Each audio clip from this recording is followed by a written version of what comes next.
Great. Well, thank you all so much. We're going to enjoy a special evening with two of the country's top young adult authors. Maureen Johnson will be interviewed by Jennifer Lynn Barnes in tonight's Zoom webinar. So Maureen is the #1 New York Times and USA Today best-selling authors of more than a dozen young adult novels, including the Truly Devious series, the Shades of London series, Sweet Scarlet, and 13 Little Blue Envelopes. Her collaborative books include Ghosts of the Shadow Market with Cassandra Clare, as well as Let It Snow with John Green and Lauren Miracle, which was also a hit feature film on Netflix. Maureen's books have sold more than 3 million copies worldwide and have been published in more than 30 countries. She grew up in Philadelphia, graduated from the University of Delaware, and has an MFA in writing from Columbia University. She lives in New York City with her husband and her dog, and her latest book is 9 Liars. And Jennifer Lynn Barnes is the #1 New York Times bestselling author of more than 20 acclaimed young adult novels, including the Inheritance Games trilogy, Little White Lies, Deadly Little Scandals, The Lovely and the Lost, and the Naturals series. Jen is also a Fulbright Scholar with advanced degrees in psychology, psychiatry, and cognitive sciences. She received her PhD from Yale University in 2012 and was a professor of psychology and professional writing for many years. And her latest is The Final Gambit. So all 250 of us or so, let's give a big virtual round of applause to Jennifer and Maureen for joining us here tonight. And Jennifer, you can take it away. Thanks so much. All right. Well, I am so excited to be here tonight with Maureen, who I've known for many, many years, to talk about this book and the series that it is a part of. So for my first question, and because of course I come complete with long lists of questions. Maureen, are you getting some glare there? You know what? The sun, I'm here in California in a hotel room, and the sun just popped out from behind a cloud. I was like, I'm going to put you in weird shadow. So hi, everyone. I'm a creepy shadow. It actually makes you look quite mysterious. That's my goal. I like to look mysterious. I like to just sort of, it just seemed like a weird shadowy figure. So I'm down with that. But on the topic of being mysterious, I wanted to go back in time, way back to before you wrote Truly Devious, and just ask kind of what drew you to the mystery genre in the first place? I always wanted to write them because I was obsessed with mysteries as a kid. They're all I read. Truly, it was the first book I ever read was The Hound of the Baskervilles. I had a children's edition, little tiny illustrated edition. I was 4 years old when I got it. And it was my first book, and I was amazed by this guy. There was this story about this guy who was so smart, and he could tell that his friend Watson was there because he looked in the reflection on the teapot, and there was the glowing dog and the cigar. It just was like, this is amazing. I just want to solve everything. And I read every mystery that I could get my hands on from, when you're at that age, things like Choose Your Own Adventure mysteries, Encyclopedia Browns, obviously the Weston Game, which I read over and over and over until I wore it out. There was this amazing illustrated series of books called Something Queer. And it was like something queer is happening in the library, something queer is happening at school. And then just from there to every single mystery that they had on the library shelf, and to Agatha Christie's A Day and word puzzles and 1-minute mysteries, and basically you name it, I wanted to solve it. But I didn't write mysteries for why. I think there are a couple of reasons. I wasn't sure that I could or if I should. And I think sometimes maybe we don't do what we want to do because it seems like, oh, what if I get it wrong? Well, then, then I'll be really sad that I disappointed myself not doing the thing I love so much. I couldn't bear the thought of doing it badly. And they seem really complicated. And you know what, Jen, they are. I don't know if you know this from the fact that you've written all these mysteries, but they're kind of complicated. I've got 6 notebooks full of notes on the one I'm doing right now. So yeah, you got to keep a lot of notes. You need to remember all the things you put and do check all the math and go back and forth, which I can see you being super, super good at, because you're Dr. Jen and you have a system for, like, I just can imagine the systems, the notebooks, the many colors and levels, and, you know, your system probably looks a lot less chaotic than my system. My system actually often involves figuring everything out in a notebook and then losing the notebook and then spending Okay, like 3 days thinking my life is over and then finding the notebook or not Great. finding the notebook and then going from there. I finally realized on this last one that I'd actually taken notes on what was in the notebook. So when I lost it, it wasn't a big deal, but that's a recent development. A lot of Post-its, a lot of Post-its. Yeah. So I guess now that I've known that I didn't know mystery was like your true love forever. Yeah. Looking back across your earlier books, can you see in some of those earlier books the arc towards mysteries? Like I'm thinking like Shades of London. Yeah, How, I mean, that like, was my first step. yeah. But, you know, I feel like also people would tell us things people did or didn't want to read. Like there used to be a big line like, no one will read funny books, so don't write anything funny, or just stuff like that where you're like, okay, what? Huh? Okay, if you say so. But I avoided going straight for it. But then at some point I decided to, this is funny, just go directly at the thing, just run headfirst towards it, like I do with doors and walls, just like run directly at it and see what happens. And that's what brought us to Truly Devious. So my second question is, going from that original trilogy with that epic arc across the 3 books and that very complicated mystery. I don't even know how many Post-it notes you must have had across the 3, but how did you make the decision to transition to standalone mysteries? That was always the plan. That I was a detective fiction reader. Specifically, my specific niche that I really loved the most was my detectives, that, you know, especially the idea that you could pick up the detective at any point. You can pick up a Poirot, and if you follow Poirot in order, you're going to know a little bit more about him, but you don't have to. If you're a Lord Peter or Sherlock, or, you know, in this case, or like recently with Benoit Blanc, like you didn't have to see Knives Out to know that Benoit Blanc is a famous detective who likes having a case. Like, it doesn't matter. He makes one reference to it in Glass Onion, and really there's no other reference. That's not a spoiler. It's just literally like one line that's like, I've solved other mysteries. And I've always liked that about detective stories, this kind of idea that you can pick up a character all along the way. And if you know, say, the only one I can think of that's like a classic mystery that has, there's a lot of modern ones that probably do it, a couple that I can think of, but the classic one is Dorothy L. Sayers and Lord Peter Wimsey and Harriet Vane, which were written in the 30s, 40s. And they have a romance. These 2 mystery solving characters have a romance that you can follow by following the books in order, but you can also read them randomly, and it's fine. Like, you just get that sometimes they're together and sometimes they're not, and it's not the end of the world. Like, you'll still be able to follow the mysteries just as well, and they're brilliant. So I always wanted to write a detective. So I built a detective. I built a large thing for her to grow in, like an aquarium. Ellingham's just an aquarium to grow a detective, as far as I'm concerned. So I needed a place to grow her. And then like she was my sea monkey or something. And then I was like, okay, now I send you to the world. So I'm wondering, when you're referring to all these classic mysteries and even, you know, the more recent ones, even Knives Out and everything, do you think there's a difference when you're doing these standalones and it's a YA than if you were doing it in adult? Are there any additional challenges to having a character who's at a time of life when they might be changing more?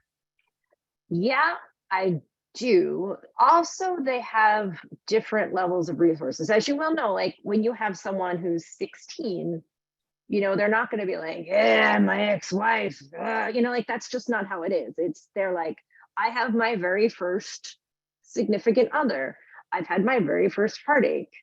I'm learning to drive a car and I have no money. Or in your case, I suddenly have a lot of money. Or like it's that age group, why usually about firsts. Yeah. But a lot of detective stories, the detectives have things like a car and a whiskey bottle and crooked blinds and a failed marriage and a smoking, like they're always like that. They have a lot of baggage. I think adult detectives sometimes have even Poirot. Like Poirot is this very, you don't think of Poirot as like a baggagey character.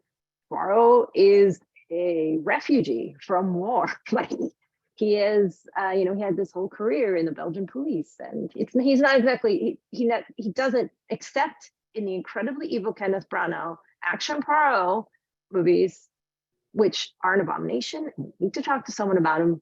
Kenneth Branagh must be stopped. That mustache is absurd, and Poirot does not run on top of trains. Teenage me would have gone to battle over that, by the way.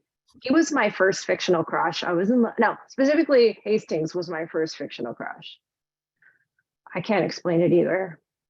Hastings is not smart. He's not smart. He just kind of stands there. But anyway, you were asking if I had to do anything different because it's YA. I mean, different in terms of it being an episodic mystery. Because like if you come in 6 months later and your character's 30, that 6 months probably doesn't matter that much. If you come in 6 months later and your character's 17, that 6 months might really matter a lot more. It's a little tighter in the sense that I've kept all of these pretty close together in time. Yeah, they're actually really, from the beginning of Truly Devious to this one, to the end of this one, it's only 1 year.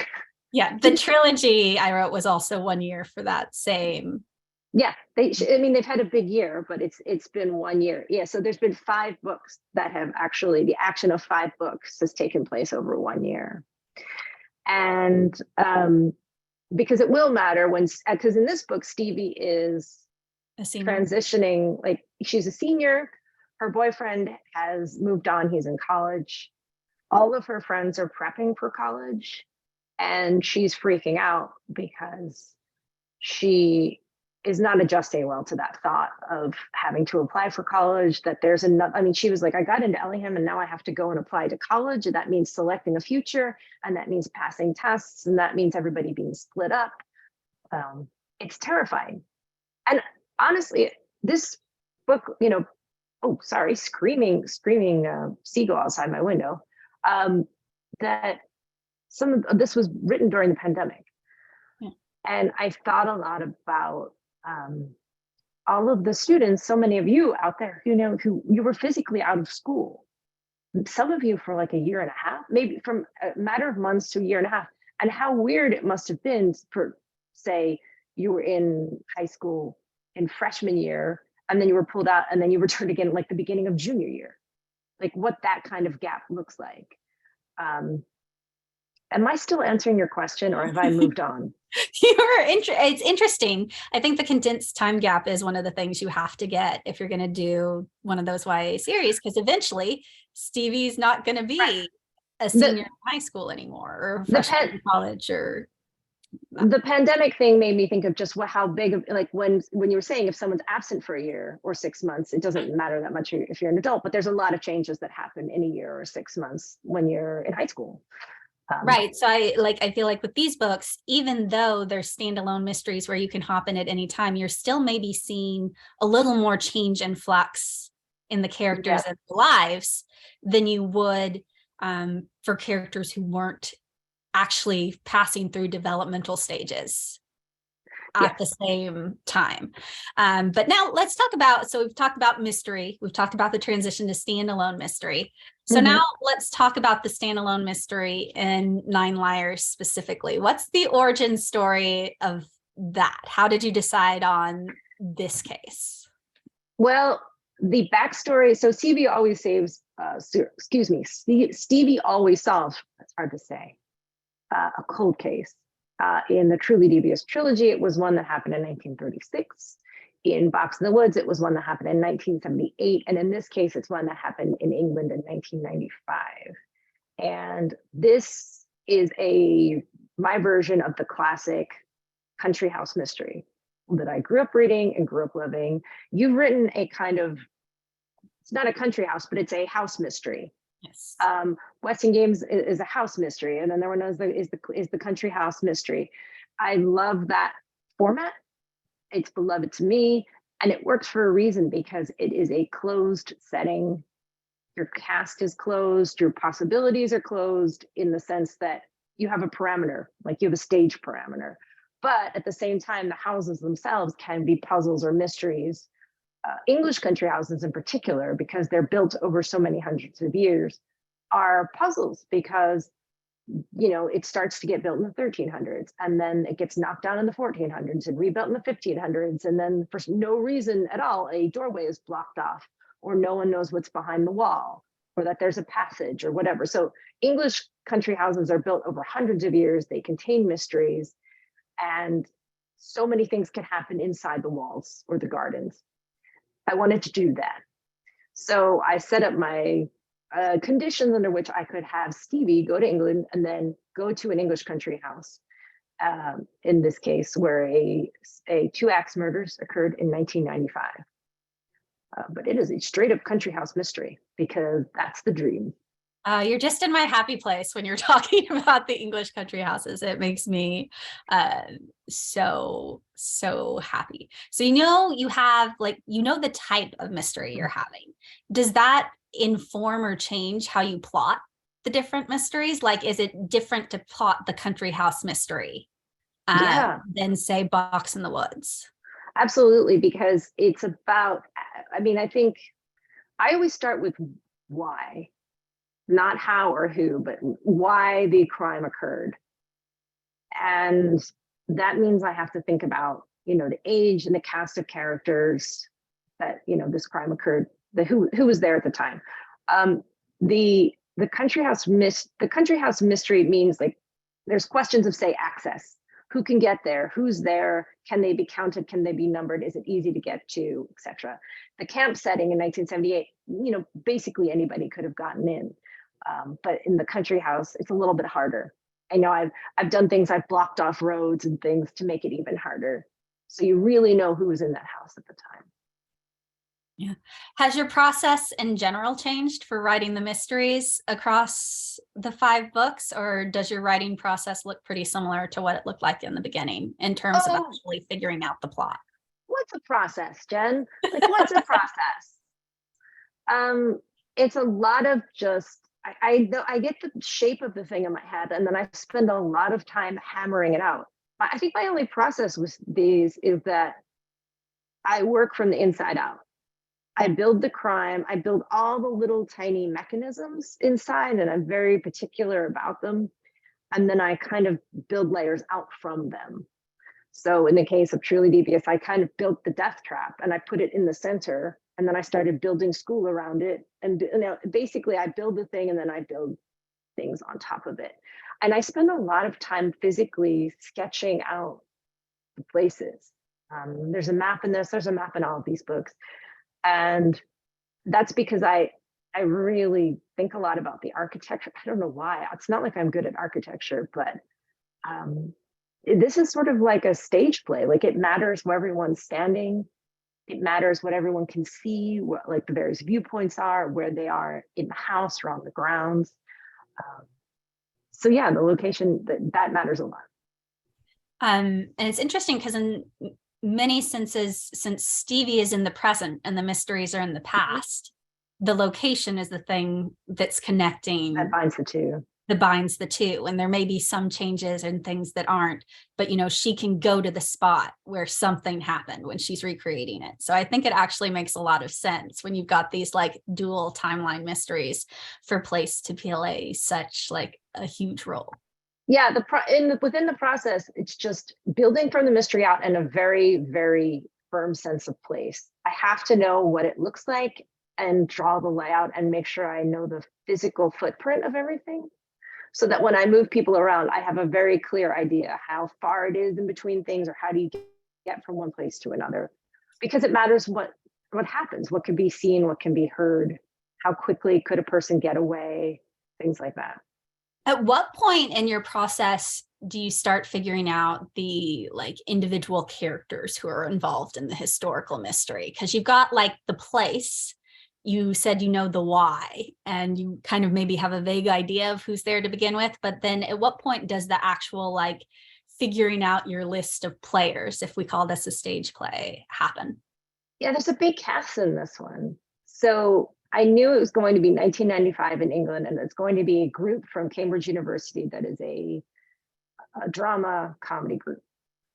Because Cambridge University is famous for that. Like the Footlights, they're famous for producing comedy drama group or comedy groups, comedy sketch groups. So I knew that's who I was dealing with, like theater people, my people. So I had a sense of what kind of a group it was. So in the beginning, I just knew I was dealing with a comedy theater sketch group. And then I started putting them together. They started to come together pretty quickly. And I think because I did something with this one that I don't normally do, is that I usually don't kind of map characters onto any kind of real life figures or actors, but all of the characters in the 1995 story are loosely mapped onto English actors or comedians that I like. So they all have a kind of a physical or real, even if it's very loose or just in my head, they all have a physical counterpart because it's a subject I'm interested in. I was like, oh, and this person or that person. I usually don't cast in my head whenever people are like, what's your ideal cast? I'm like, I have no idea. I can't name 2 actors. But apparently I can name every single comedian in the UK. So you've got the idea of sort of the comedian, you kind of cast them and then their characters fall out in some way of that, or? Yeah, I just kind of knew. In this case, I feel like them? I just kind of knew who they were going to be, and also, it was just a time and place that was more familiar to me. So I felt like, and also, I was in college theater groups, so I know the feeling of that group, of that kind of a group. So they came, these liars, the 9 came together a little bit quicker than some of the other casts I put together. So if the characters are just coming kind of like organically or coming very quickly, you just kind of know, are there elements of the mystery that you also just know? Or is that more of a painstaking process? I feel like I'm building a clock or something. Like, I just feel like I'm just some weirdo that's sitting there going, yes. Like, it really feels like it's very, just when you see those pictures of Victorians that have like the monocle and they're building a clock, or like just putting gears together in their shed, and like, don't come in my shed, I'm building my machine. Like, that's what it feels like. Like, it's a weird job being a writer, where people are like, what is she doing? She's building imaginary people, putting them into a dangerous situation. But yes, it's very small and painstaking. And I just, I try to build an interesting how each time. This is a pretty classic axe murder, pretty much your standard classic axe murder. But there's a lot of fiddly bits, little tiny clues. I want to make it solvable and make it fair, which means I have to get it right and make sure everything's layered in correctly. And that there are enough false leads, but also there's enough reasonable material in the right places. So it feels like you're kind of working with like tweezers or not like an eyedropper or something. It's very precise fiddly work. Do you ever put something in and then realize it changes some, like anything else that you haven't put in yet but want to keep it? I ask on a personal level. Maybe the clock being built to achieve the end. I think I tend to work from inside out. So I tend to build the clock and then build out, which means that I will rigidly, I'll be like, no, Maureen, what if you did? Oh, no, I can't do that. It sounds fun. I built the machine, the wonderful machine. And so, yeah, I tend to pretty much stick with it. There's some wiggle room, but I tend to stick with it pretty closely. How much do you generally know when you sit down at your computer and go like chapter 1? Like, do you know everything at that point or nothing at that point? Well, I also don't write in order. Oh. I don't write in order, and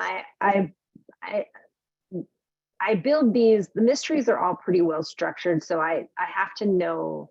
I basically have to have written a miniature version of the entire thing before the book really gets built out. So then I kind of move around in time, and because I don't write in order. So I'm kind of jumping around and putting things in as I need to, which means I can jump around and put things in chapter 3, chapter 16, chapter 1 as necessary.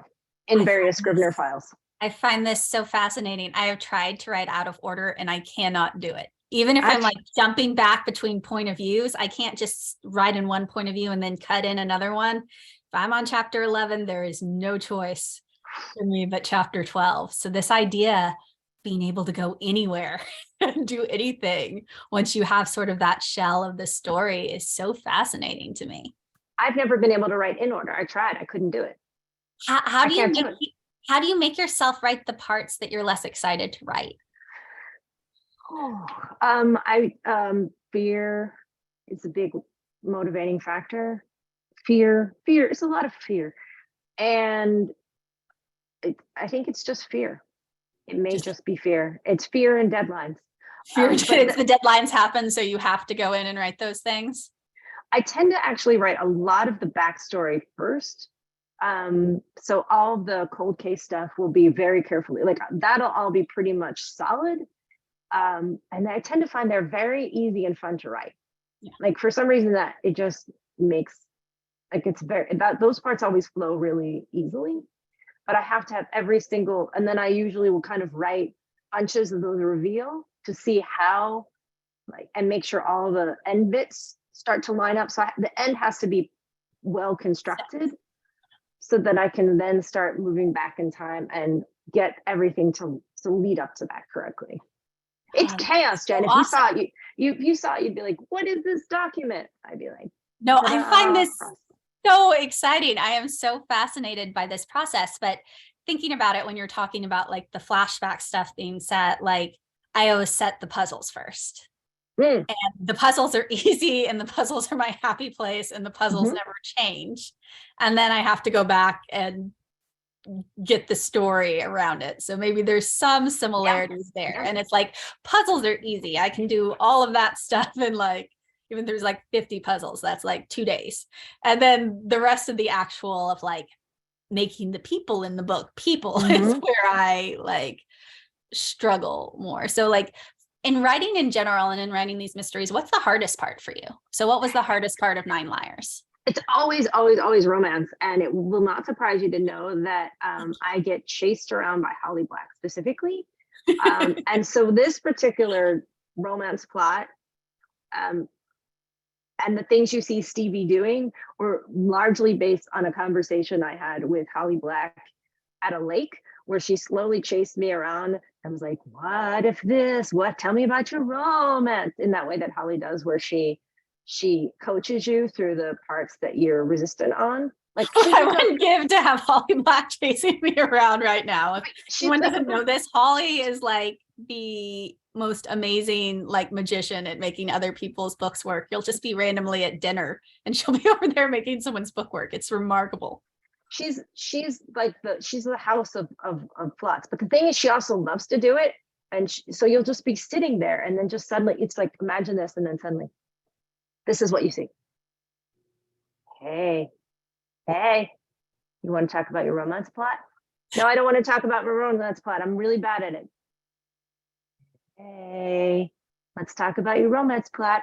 You want to do a board? You want to do a micro plot? You want to do it on the wall? I got my note cards. You want to go make some note cards? And then that's how it happens. And then she will chase you around the pool. Go, come here, tell me about your romance. Because I didn't know what to do with Stevie and her romance, because Stevie is reluctant and confused and bad at romance. And what I think this is maybe my favorite of her romance plots, because she just crashes into walls all over the place in this one. And it made me laugh. So. I mean, I guess that ties in a little when you're thinking about like the relationship plot, the romance plot. And I am right there with you, by the way. I'm like, puzzles, easy. Serial killers, easy. Romance hard. Yep. I spend a lot of time on it. Hopefully the product is good, but I spend so much more time trying to figure that, and mental bandwidth trying to figure that and make that work at the line level, at every level, than puzzles or killers or any of the other stuff that just feels fun. Nightmare. Others feel fun, but yeah. It's so hard. It's so hard to make that. But like you have an extra challenge when you're writing a series and a series of standalone, and that like your romance plot has to stand alone, but it's also a trajectory, or at least the character's trajectory is a trajectory. So like, how does that weigh in when you're on book 5? Well, I can tell you, and we're going to talk about Holly Black again, which is good because I'm doing an event here in California with her tomorrow. So like, I can tell this story of like how I was at her house and it was 11 o'clock at night. And she's like, I just put on the coffee. So she's got this big old kitchen dining room table. It's huge. And she's installed at the end a roll of butcher paper. And what she did was she goes, and she fills the table with a long piece of butcher paper and plunks down a container of crayons and says, let's talk about the romance arc for all the books. And then we spent like all night with this pot of coffee and these crayons and this butcher paper, drawing this gigantic diagram of all the characters and like personally what's going to happen to them generally in all the books past 9 Liars to the next 2. So the major hits of like basically where they're going are all on this giant piece of paper, which you did not lose, right? Tell me. Oh no, I have it. I have it. She ripped it off and I took it home and I converted it to a different chart, which sits next to my desk. So so I know what happens. So I had time to kind of think about it in columns, like where all the different relationships are and what we're going to find out in each particular section and how the intersection of the romance and the mystery will, basically hit in each one. I was going to say is there an element of the mystery that is impacting the romance, or like what's the relationship between those two different plots? Does it depend on the book? Are they just sort of interwoven based on where Stevie's at? I think it ends up being Stevie's mindset, being the detective, like where she's at in terms of how distracted she is, or how obsessed she is, or how heartbroken she is, or how excited she is, and how she manages to tune people out sometimes because she kind of, sometimes she kind of ignores her friends or gets a little caught up in her own head and her own thoughts. So it's really kind of Stevie focused because the lens she's the solving lens, but all of her friends contribute to the solving of the mystery. She can't do it without Janelle. She can't do it without Nate. She can't do it without Ryan. She can't do it without David. She certainly can't do it without Janelle. Definitely. Let's see. So of that core cast, is there any character that is harder than the other characters, or any character that is just more of a joy to write than the other characters? The character of Nate, the writer, Stevie's friend Nate, wrote a book. That's how he got into Ellingham. And he wrote this book online and it became successful, and they want him to write a second one. And that's what he's supposed to be doing with all of his time. He's supposed to be writing the second book, but he's so terrified and he doesn't want to do it that Nate is always doing anything else but writing his book. And that's the joke of Nate, but it's also the real life adventures of most writers I know, where it's like, you're doing anything but working on your book, or you're avoiding it or terrified by it. And he has a new pursuit in this book that I cannot reveal, but he is doing something else instead of working on his book. Now I'm like, and what's he going to be doing in the next book instead of? He's always doing something. Working on his book. Yeah, he's like all of us. They're like, write another book, and he's like, I don't know how to do that. I'm not going to do that. You're like, oh, all he needs is a Holly Black. Yeah, he does. Maybe he'll get one. I'm just waiting for a character named Holly to show up. I'll just know. He does have a fan. He has like a 8-year-old fan in the box of the woods who keeps following him around, giving his ideas on how his book should go. That he does not like that at all. Let's see here. I've been hopping around my questions as the conversation has been going. Let's see. Okay, so here's one that I struggle with. As you're writing these mysteries and you have readers who are coming along with you, story after story. One of the things you're doing is you are training them to be better at solving mysteries, especially because they're learning through Stevie and watching what's going on and all of that. So here's the question. As someone's read after someone's read the first 4 and they're getting that much better, how do you keep surprising them? I love the idea that I'm somehow training them to solve mysteries, because that somehow means that maybe I'm getting better at mysteries, and that means that at some point someone's going to ask me to solve a mystery, which is the end goal of this entire thing. Was just someone's like, there's been a murder in this mansion, we're going to need this mystery to come solve it. And this has just been a long con for that to happen. So thank you all for contributing to my delusion. I just try to make the best, most complicated, you know what, not complicated. I like the solutions to be ultimately simple, but because I really don't like a super fussy solution. It should be solvable, it should be clear, it should be make sense. The trick is to have it as out in the open as possible and not be visible at all. That's just what I try. I mean, I think that's all we can ever do is just really try. And I because I love doing it, you know, I spend a lot of time thinking about it, just trying to put the puzzle together. Do you think about the audience at all as you're putting the puzzle together or as you're writing, or are you thinking about the mystery like as if it really happened? I think about it as if it's happening.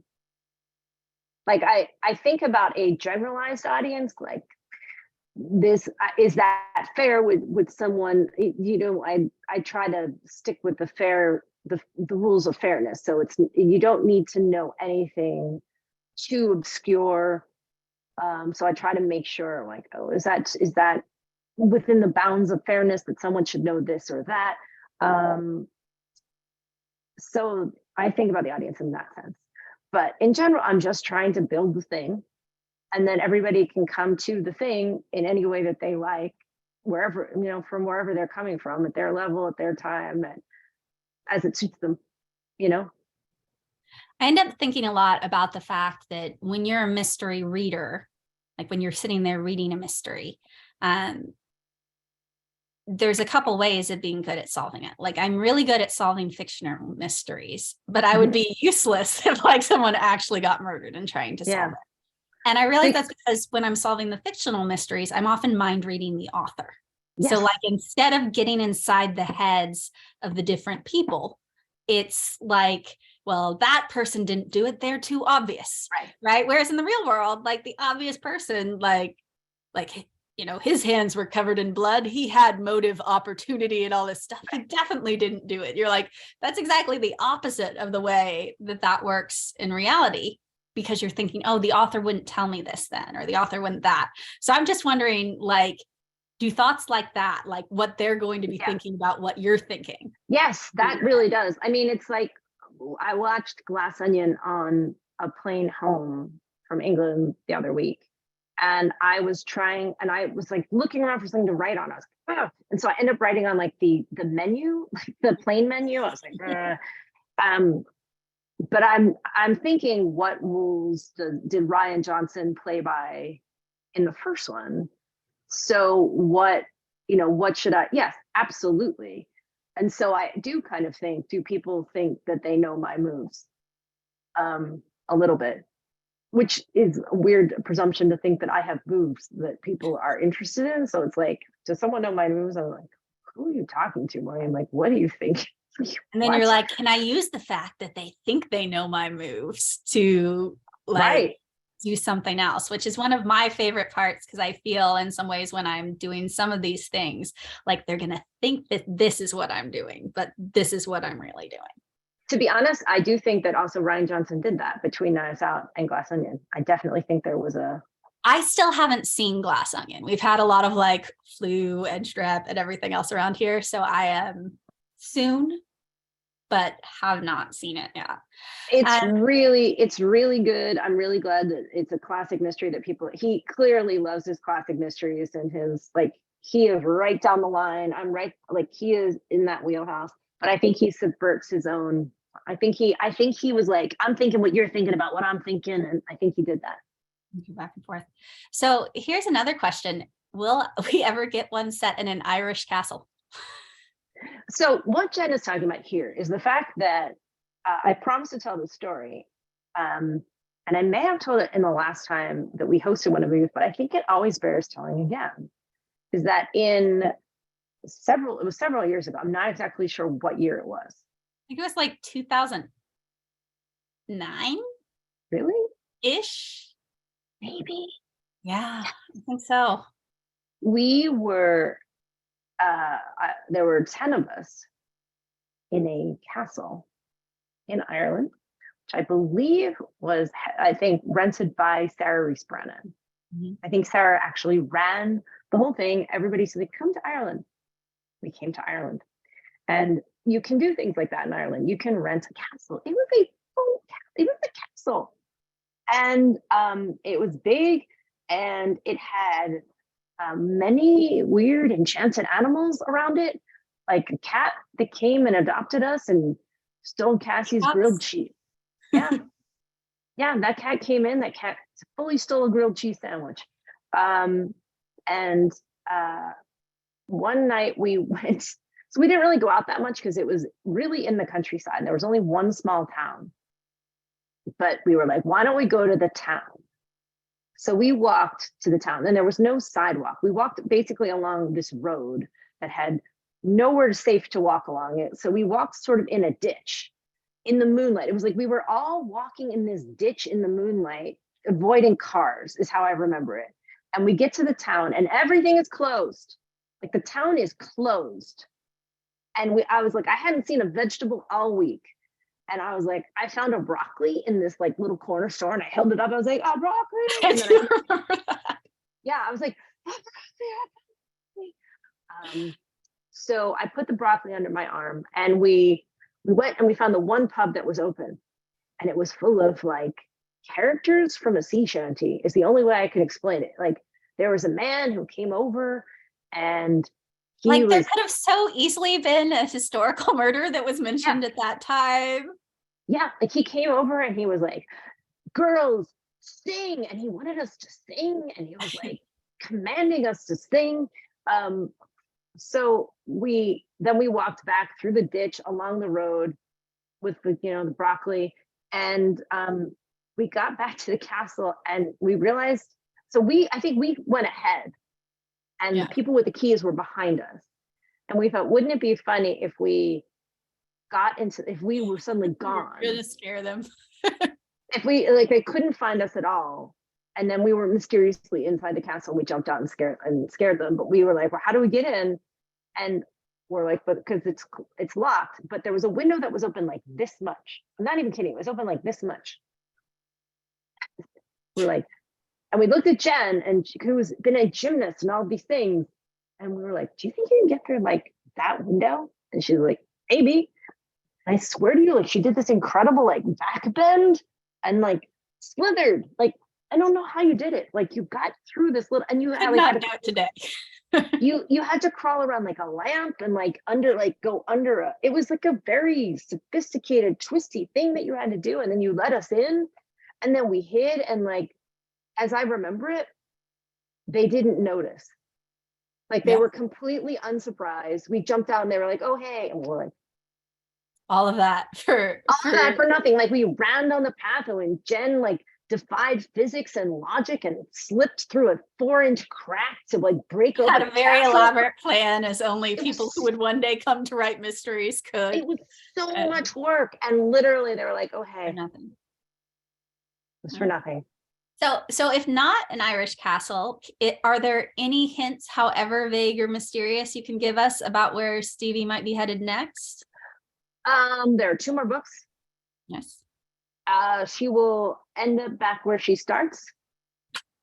And she's going somewhere between that I can't reveal yet, but she will end up back on home turf. Ah. Very good. I think it is about time to check out audience questions. If you have been putting your questions in the chat, please copy them over to the Q&A section, because that's where I'm going to be reading off some of these questions for. So let's see. Ooh, here's one. Maureen, if you could bring a truly devious character back to life, who would it be? Back to life. So someone from any of it who is not alive, but you could re-alive them. Ellie then. Oops, that's really Sorry, I guess by definition this ends up being. yeah. That's Didn't really think that one through. yeah. I didn't think it through. I just went through. By the way, that's I was kidding. Let's see. Which character from your books do you think you'd be most likely to be friends with if you met in real life? Probably Nate, who would not want to be friends with me. So, but you could not write your books together. I think that he would just be nervous. Like just the vibe would just freak him out a little bit. Like he doesn't necessarily want to be around people, which is the fact that I appreciate. It's people that it's like cats, you know, they always sense the, you know, the people that don't want to be around cats, and then the cats are like, I choose you. So where do you write? Is there anywhere a spot in your house or a cafe or? I have an office in my house. I have an office in our apartment, and that is usually where I'm at. I used to go out more places, but truly, I'm usually just at my desk. In my big pink, I have a pink office. It's very pink. It's hot. It's hot pink and petal pink. It's like a lot of pink. I'm shocked at how pink my office is sometimes. Yeah, but it's usually just at my desk. I mean, especially with the pandemic, I really even got more into the idea of just writing at home. And only recently did I go out and sit in a coffee shop and write for even like an hour once. And I was like, this is wild.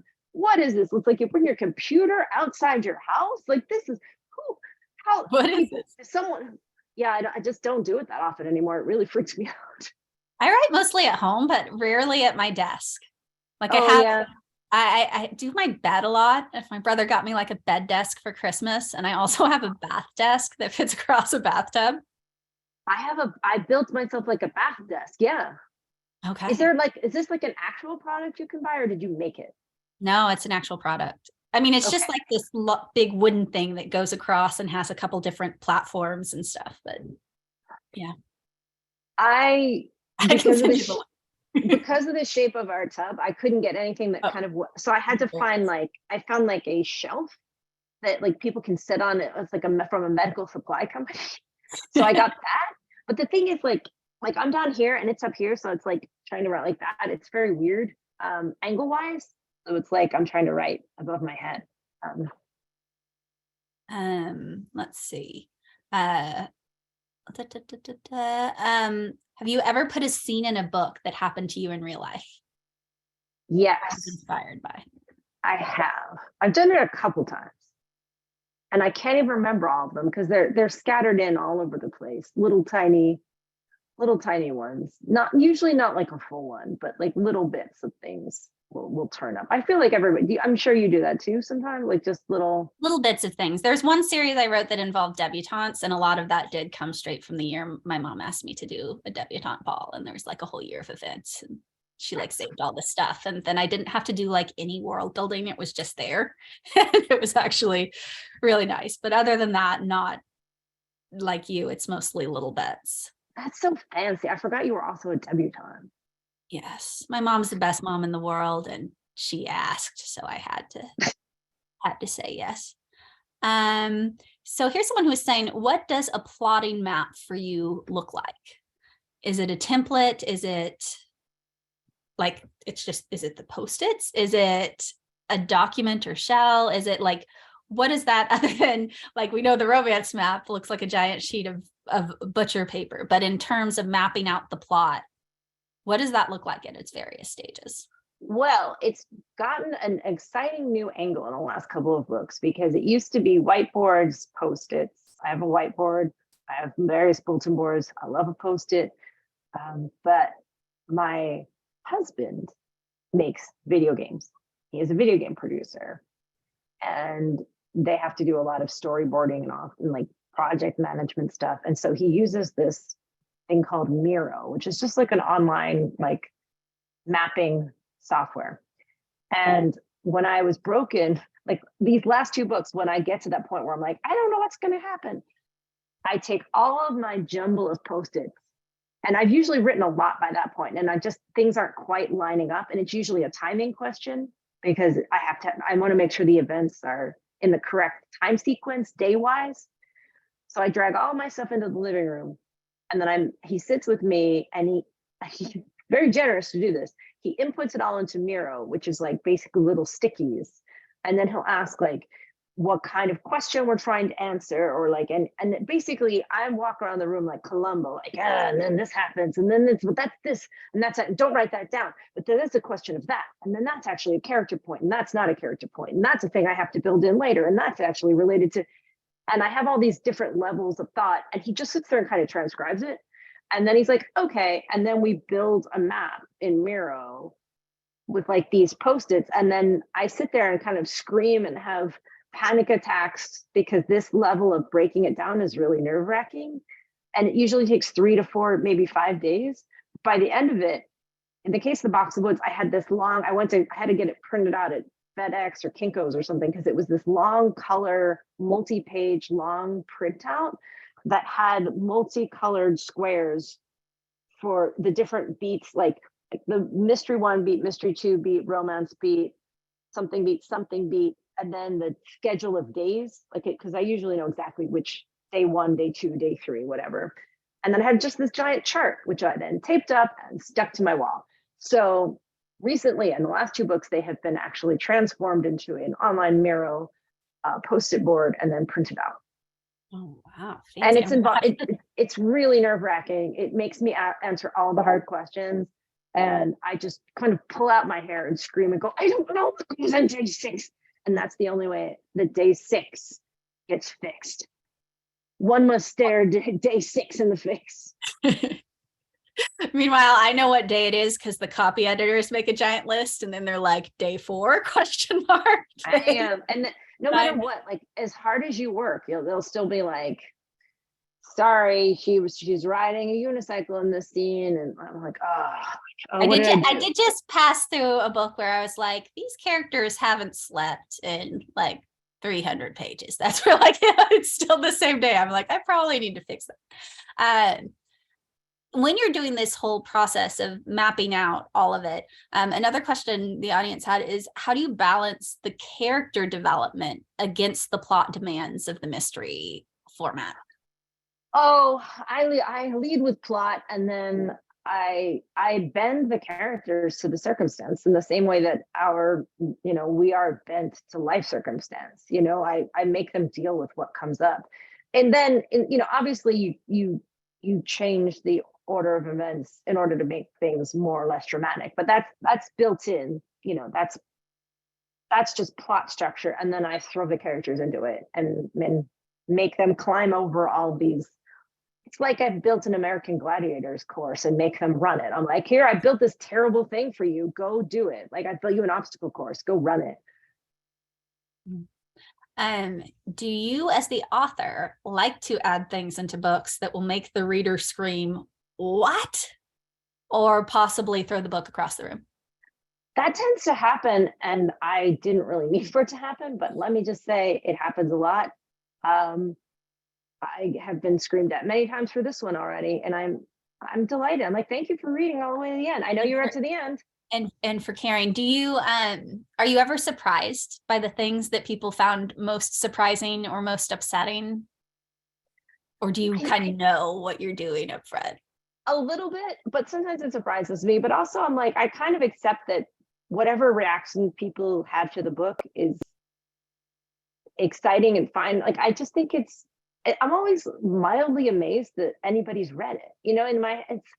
There's, even after all the books I've written a whole bunch of books, and people are like, I read your book. And there's still this little voice in my head that goes, how? Did you come to my house? Like, how did you read my story? Oh yeah, right. Like it's a book, like you can read it, but that feeling never really goes away for me. Like the kind of amazement that other people have read what I wrote down. It also amazes me because it's not like any two people ever read the same book. So the amount that readers put into a book and interpretation or relating to it and everything, it's not just like, thousands of people are reading the one book. It's like this one thing I wrote can become all these different things for all these different people. But that's so much why fan and YA communities build, we, the authors, like we make a story and we hope that people like it or respond to it in some way. But then readers take it from there and make so many other things that are amazing, and then really put the book out into the world and talk about it and make creative things around it and do fan art and tell their friends. And it's just the most amazing thing in the world, isn't it? It truly is incredible. And I feel like I before I wrote YA, I was cynical. And the more I write YA, the more optimistic I become. Truly, like it's made me a much more positive, like happy, optimistic person, because I have seen so many YA readers and the community of YA readers. Truly, that is an actual positive, true thing. Yeah, that is amazing. There are still so many questions here. I'm trying to look to see if we have one more that can be answered in like 1 minute. Okay, here we go. Okay. What advice do you have for young aspiring writers? Okay, and I think you should answer this too. But I think that the number one advice I always give: mess up. Do not worry about messing up. Messing up is great. Messing up is part of it. You have to write badly in order to write well. So go and write badly. And if you're writing badly, you're like, oh no, I wrote badly. No, say yes, I wrote badly. Good day's work. Job done. Writing badly is the name of the game. Everything is written badly until it's written well. And nobody just, it's exactly like if you said, I want to play the violin, and then you just picked up a violin and you were like, oh, why can't I play it? Well, you didn't take any lessons, you didn't practice. Writing actually takes practice. And I think that people just assume that you can just write, like it just happens. Nope. You learn it, it's a practice, learn behavior, and you do it by the same way like you practice a musical instrument, which means you have to learn the steps, and you sound off and weird as you find your sound. So embrace failure, embrace mistakes, embrace feeling like you're doing it all wrong. That means everything's going on to just, you're doing the right thing. Yeah, literally every day my husband comes home and he's like, how was your writing day? And I was like, awful. I worked all day and everything I wrote sucked so bad. It sucks so bad. And then the next day I go to it and I'm like, okay, but if I do this and this and then like, and finally I'm like, oh, it's so good. But it takes so long to get there and it feels bad. Yeah. Almost it feels every day. Every author writing every book is writing that book badly until they get it the way that they want it to be. So every book is written badly. So don't even worry about it. Don't get in your head about that. And my advice is actually quite similar, but it's another specific thing not to get in your own head about and not to worry about too much, which for me is originality, which sometimes might be a controversial position, but like, I think that people, when they first start writing or when they've been writing for a long time, greatly overestimate the importance of doing something like having an idea, a premise that hasn't been done before, or something else that hasn't been done before. And the example I always give is that, like, I wrote the first Inheritance Games book, I revised it, it went to copy edits, I was like, boom, done. And then to celebrate, I went with my friend Rachel to see the movie Knives Out. And I knew nothing about it. And I watched Knives Out. As I was watching the movie, I'm like, oh my gosh, so much of this is so familiar. It's like you've got the house and the old rich guy, and he dies, and the will, even like the great grandmother, like all of this stuff. And the movie ends and Rachel turns to me and she says, oh my gosh, are you okay? This is like a lot like Inheritance Game. It's like, some people might think you totally ripped it off. I was like, am I okay? Are you kidding me? This is like the best thing that has ever happened to me as a writer, because suddenly we could call it YA Knives Out. And suddenly a book that wasn't as easy to hand sell had a whole big audience waiting for it. And so what I always tell people is that, like, by and large, originality isn't gonna necessarily come from the most basic idea right? Mhm. It comes in execution, and it comes when you're writing with your own perspective. Like, like a girl falls in love with a vampire, that may have been done. Don't worry if it's been done, right? Because you have never done it before. And as long as you are writing as yourself, you have things you believe, things you care about, things that are important to you to be on the page. You have your own voice.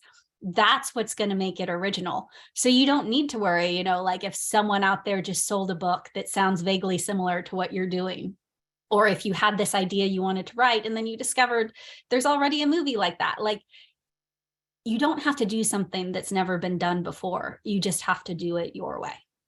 Yeah, the books, it's people always say things like, oh, I have an idea for a book, I just have to write it. I'm like, well, you've stumbled on the hard part, because premises are a dime a dozen, truly. Like the hard part of book is book. like the book part is the book part. The book part is the telling, the actual like just the story and the way it's told. So yeah. What So if Jen you're sitting said. there thinking my idea isn't original and my writing is bad, that's normal. Like, don't psych yourself out about that. And All right. Jennifer and Maureen, we've hit the 1 hour mark. I want to thank you both for being so generous with your time and just giving us a wonderful conversation. There's about 100 people in the chat thanking you, and I'm sure there's a couple other 100 watching right now who thank you as well. Let's give Maureen and Jennifer a big virtual round of applause. For those who are watching live, look for an email for me tomorrow with a link to this recording, a link to Wellesley Books to purchase copies of Maureen and Jennifer's latest works. And also, I will thank all 70 libraries and a few other folks in that email tomorrow. So look for that tomorrow. Maureen and Jennifer, any last words before we wrap up? Just thank you all for coming. It was amazing that you came out. Buy 29 copies of the Inheritance Game trilogy, because Jen is the best. I don't even have a copy with me, so Yeah. Well, thank you all so much, and I hope everyone enjoys the rest of their evening. So thank you all. Have a great night. You all. Thanks, Maureen. Thanks, Jennifer. Night.